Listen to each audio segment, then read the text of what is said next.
Hey everybody, it's Steve with Sky194, and I appreciate you taking the time out of your day to stop in and visit and check out my video. And we're here at Nurburgring and here in ACC, and just doing shouldn't say it's not a whole new setup. It's really just a freshened up setup here for the Porsche. Doing it for Stu. Again, a great supporter of the channel, and he's sponsoring this video. So yeah, just doing it for him and anybody else that would like a setup. And this is a little bit more on the conservative side. He's doing an endurance race this weekend, so I wanted something that had decent performance, but was also really, you could really drive it, and it doesn't wear you out type of thing. And it goes right when reacts very quickly, and just takes the bumps decent, the curbs and things, and just pretty much all those kinds of things. So I'm trying to find a compromise and a balance. But before we get started, I want to say hello to all my Australian friends and supporters. Thank you so much for always, all your comments and all your support and feedback and liking and subscribing and all that. I just want to say I love all my Australian supporters. Some just absolute great people. So thank you. And again, I just want to show this. Just a revised, just an updated setup. So we'll just do a quick lap here and just go over the setup. Be a shorter video. Here at turn 1, you can go pretty deep. I got it set up. This thing's demon on the brakes. So you go all the way in past the 100. So you can go really in, deep on the brakes.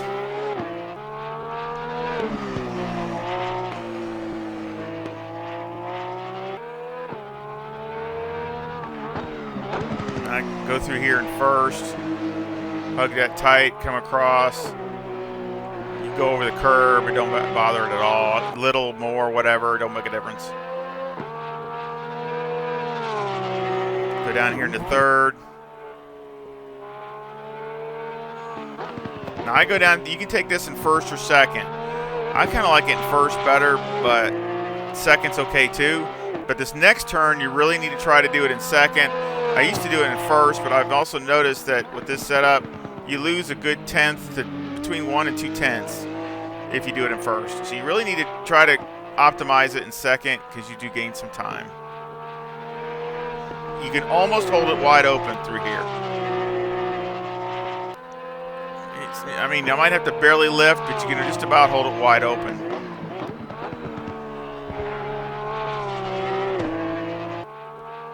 And this turn here, I tried it in third, but I actually lost some. So yeah, you want to go down to second, get the drive, and then go up to third.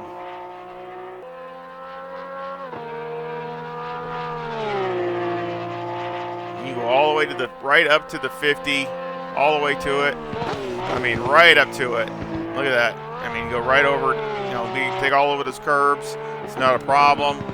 You can blast through that chicane. Hug that tight and come right through here.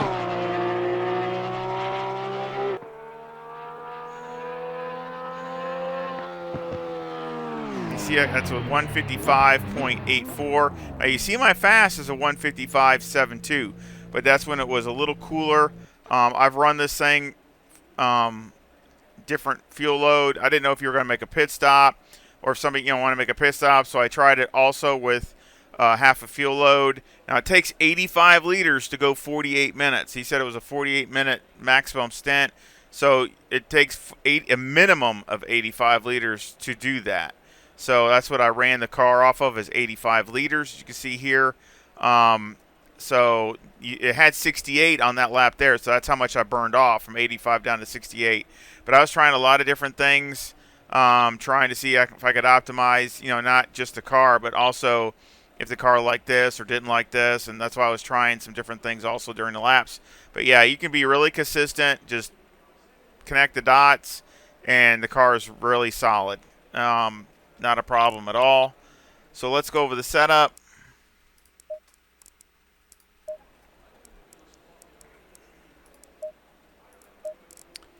We got 25.7 left sides, 26 right sides, and that's for, like I said, a right around 24 degrees temperature. you can see how hot it is now. I mean, it's 26 air and 30 track, so it's getting up a little warm, and I still ran a decent time. And again, um, you know, it really, so far from what I've seen, whether it's cooler, hotter, you might slow down, but the car still reacts the same. So that's what I wanted to find out. I didn't want the car to change its attitude because of a temperature change or fuel load change. It's still, again, when the fuel load comes off, yes, it doesn't rotate as much, but that's okay because you can also adjust the brake bias and get the car to rotate a little more if that's what you need. So I think it's really good. And also, there's only one thing you got to be careful of, and I'll get to that when we get to that part. The toe is negative 0.2, the camber is negative 3.6, caster's 9.4. The toe on the rear is a positive 2 with the camber at negative 3. Okay, and all those, I've tried different settings, lots of different things I've tried, and it seems about the best there. Electronics are 3, 3, and 3. Again, you can go 4, 3, and 4 if you think maybe the track's green, or you're just trying to find a good pace. And I don't think it might hurt a little bit, but I mean, if you go with the TC4 on TC1 and TC2, I think it'd be fine also. Of course, like I said, I had 85 liters. These are the tires, the ones I just ran, and it's another thing. I was trying to get them to wear as even as I could, because I didn't know if you were going to make a pit stop or if you were going to go through the whole 48 minutes without a pit stop. And it should be okay either way. Obviously, at Nurburgring, it's going to slow down for sure because this thing chews tires off. But that's why I wanted to keep these wear as close as I could. And even the left sides that take a beating still was only a couple off. So that's good. Of course, it'll probably get worse as it goes. But as long as it holds it decent to where the car's attitude doesn't go to a complete, just massive understeer, that's what I'm if it's neutral, as far as if the wear is good, then your handling will stay pretty neutral. So that's what I was trying to do. So I think it's really good.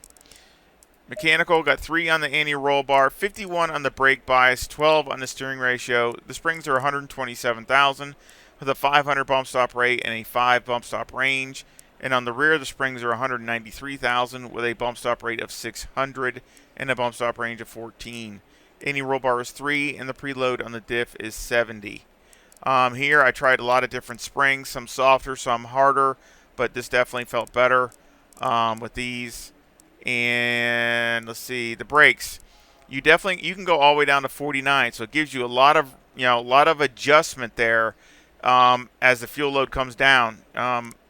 Matter of fact, as soon as the tires get warm, within a few laps, I would probably go down to 50 pretty much right away, and you could probably do most of the stint in that. And then when you get to the last quarter of the stint, you might want to go down to 49 just to get the car to help rotate a little bit.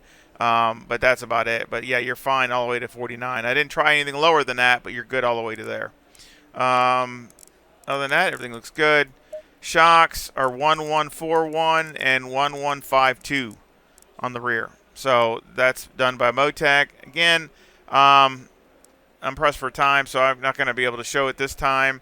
It's not as good as I wanted to anyway, to be honest. It's okay. It's rough. It's good. And this is off the last time, so I'd made a few adjustments since then. But, again, it's just the way some tracks really come in really good, and some tracks, they just don't come in as good as you want it to. But, I mean, it is close. Aero got 53 on the front, 5 on the splitter, 75 on the rear with a 12 wing maxed out, and a 4 and a 3 and the brake ducts. And the front aero variation is a 1.4 to the positive. Now, if you have I'll give you some different scenarios. If you have rain, the only weak point of this is if you have a lot of rain. If you have a lot of rain, you're going to, if it's a rain event, you would probably need to bring this up a couple clicks in the front. You could probably get away with leaving everything else alone, but just go up maybe 2 or 3, probably at least 2. Just go with 2 if you have a lot of rain. If it's just a little bit of rain, the track's wet, but it's not like major puddles, you'd probably be fine just the way it is. You just got to be careful. Turn your TCs up and your ABS up and all those kinds of your normal stuff. But that's one thing I like about this setup is I think it'd be good in a lot of multiple conditions, and hold its own. So that's what I like, because I mean, if it's a 3-hour endurance, things might change. So you need something that can cope with some different things. Like I said, the only thing that's bad about this, with it all the way down, is if you have a ton of rain and it starts puddling bad, you're going to probably be in trouble, because it's going to want a hydroplane. So that's the only thing you got to be careful of. So I don't know what, if you have it tells you what the weather's going to be. That I don't know. For the event, like if it's going to have some rain or amount of rain or whatever, but just keep that in mind. And on as far as this, you can either leave this the way it is or maybe go back one click, something like that, depending upon how far you go up here. Like I said, if you bring it up a couple or something, you might want to go back one click. So, but again, or even two if you go more than that. But I'd be careful, because again, this is going to come up. As you see, it's 53 in the front. Now, let's say you go all the way down and you run it all the way down to, let's say 10 liters before you come in for your pit stop. So you're going to bring it all the way down. See, it's up to 56 now. So that's up three clicks up. See, this doesn't move. The rear will not move. That'll stay the same the whole time. So it's just the front, because that's where all the fuel is. So again, that's going to make a big difference on the car, on the way it handles, and what the rotation is. So again, and of course by then, if you run the whole stint, the tires are going to be pretty much used up, because here at Nurburgring, they're really hard on tires.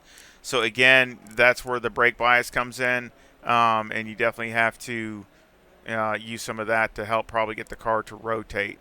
But it should be decent. I tried it with about 40 liters in it and ran it for a while, and it was fine. I was still running, like I did a pit stop. So I mean, I had fresh tires, but it wasn't bad. It was good. I was still running good times. So again, I hope you enjoy it, Stu, and I hope everybody else enjoys it. Again, I really try to set it up for the longer races and being more drivability type of thing. And again, just like the Porsche, just like I said, at Hungaroring, you really got to push the brake zones and the corners. This thing will rail as far as the brake zones and corners. You just, just like going through the Schumacher S up there. I mean, you could just about, if you hit it right, you probably could hold it wide open. But, if you do lift, you just barely got to lift off a teeny bit and right back on. I mean, so that's pretty good, and that's really all the way through as much as I've driven it. So you could probably do that almost the whole time, whole fuel load. So, I mean, again, that's how well balanced it is, and I think hopefully it works good for you. And I hope you give me a like and subscribe, and to help support the channel, I really would appreciate it. Again, it's us really little channels. It's hard for us to really get out there, so sharing it. All those are support, just like my PayPal, that's support too. So any way you can, anything that helps, which is good either way, I appreciate all of it. So again, I sure hope you enjoyed it and it works good for you. And I'll leave a link in the description for the setup.